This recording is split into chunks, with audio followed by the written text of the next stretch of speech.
పొద్దుగా రాజధానిలో పెరగకూడదు నాయన అన్న. సారీ నేను అట్లా ఆలోచించలేదండి, ఎంతసేపటికి డెవలప్ కోరుకుంటున్నాం కదా అన్నాడు. అంటే సమయస్ఫూర్తి. అనాథ శరణాలయాలు మూతపడాలి. మీ చిన్నప్పుడు మా చిన్నప్పుడు లేవు గురుస్వామి, ఈ రోజు పుట్టుకొస్తున్నాయి. కాలం ఏంటి? అమ్మకు నాన్నకు అన్నం పెడదాం, అన్నావధిలో ఉంటే వారికి దండ పెడదాం. హిందూ సంస్కృతిని కాపాడదాం. ఒకాల బొట్టు, కాలికి మెట్టే, మెడలో పూలు, చేతికి గాజులు, 5 రకాల గుర్తులుంటున్నాయి. ఆడదానికి నేను భర్తతో కలిగి ఉన్నాను అని చెప్పడానికి 5 రకాలు. నీకు నీకు నీకు నీకు ఏమిస్తే సరిపోతుంది ఈ స్త్రీలోకానికి? మాకు జన్మనిచ్చినందుకు సభాపరంగా మీరందరి తరపున మీకు శిరస్సు నుంచి నమస్కరించడం తప్ప తప్పకపోతున్నాయి.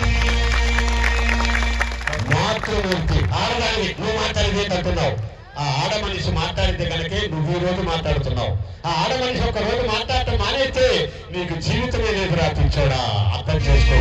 అందుకని తల్లులకు నమస్కరించి ఆడవాళ్లకు ముఖ్యమైన తొడల తాంబూలం ఇవ్వాలి. మీకు 5 గుర్తున్నాయి: బొట్టు, మెట్టే, కాలికి పసుపు, చేతికి గాజులు, తలలో పువ్వులు, మెడలో పుష్పే. భర్తను కలిగి ఉన్నాను అని చెప్పడానికి.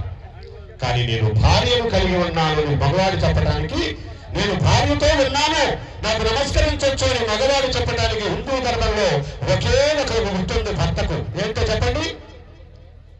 ఎడమ గురం మీద అంచున్న కండవా ఉంటే భార్యతో కలిగి ఉన్నట్టు, అంచులేని తెల్ల కండవా వేసుకుంటే భార్య ఉండగాని ఉన్నట్టు.